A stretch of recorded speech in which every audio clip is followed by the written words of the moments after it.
welcome. I'm Karren NLP and Mind Skills Trainer, and this is Erin Waugh, my fabulous NLP and Mind Skills co-trainer. And we've been getting a lot of questions about NLP, particularly as the 2-day course is coming up.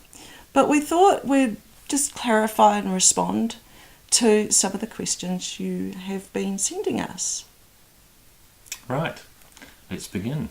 So I have a question for you, Karren. Is NLP like mindfulness?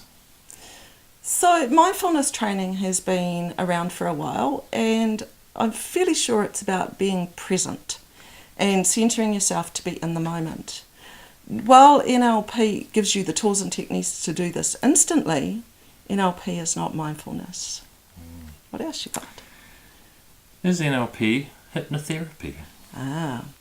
So in practitioner training, the NLP Meta Model 2 is based on the work of Milton Erickson.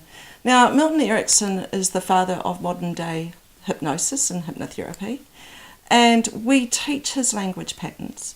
We do teach how you can use these in a trance state or to access your unconscious directly, but no, it's not hypnotherapy in itself.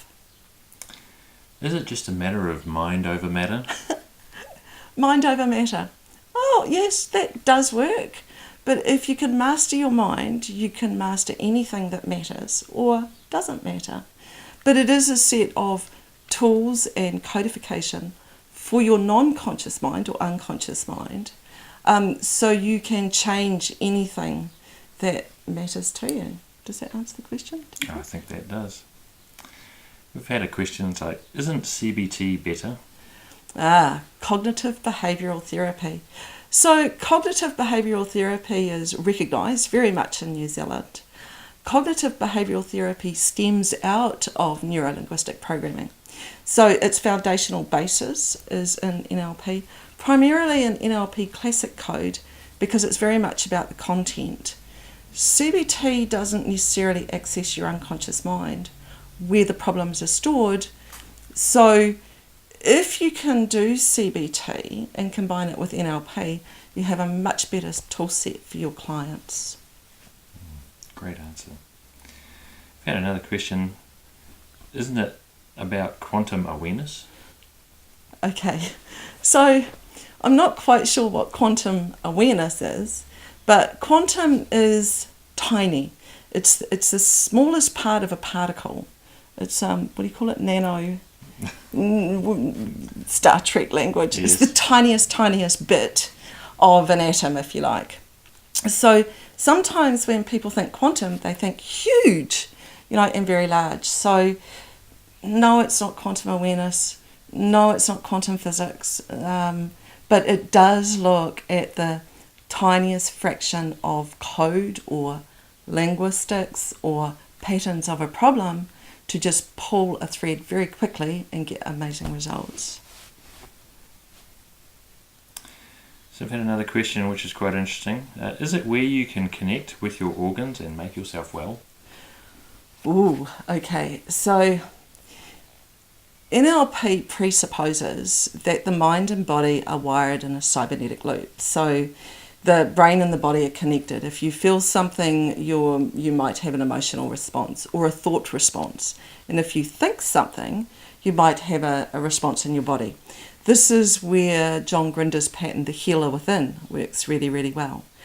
Biologically and neurophysically, your organs cannot think, they cannot feel. What happens is your body will send a signal to your mind or your brain, and your brain will interpret that signal. And from there are a number of things you can do. You can go and get medical help. You can do some study on changing the way you're moving your body. And there are all sorts of resources available to you. But your organs in your body cannot have a feeling or a thought without your mind. It's just not neurochemically possible. Great. Another question is it like mentalism, like Darren Brown? So Darren Brown has studied NLP very, very well. It can look look like mentalism. It can look a bit like magic, because we're calibrating the behaviours. We're calibrating how somebody does something. So it's not stage performance. It's not those kind of making people do things they don't want to do. But it is a form of mentalism, and Darren Brown does it very, very well. So, but he uses it with NLP. And finally, doesn't Tony Robbins do that stuff? So Tony Robbins was trained by John Grinder. Tony Robbins does neuroassociative conditioning, which is his term for NLP. Neuro-linguistic programming, the content and the name is in the public domain, so you can't brand it for yourself. So yes, he does NLP, he does classic code, and a lot of what he does is not NLP, but he's very good at it. Is it like counselling and psychotherapy? No, it's not. So counselling is very much about content. It's about telling the story, accessing your memories and what they meant and where all of the problems that's occurred. So it's very much about the story, the content, things like that.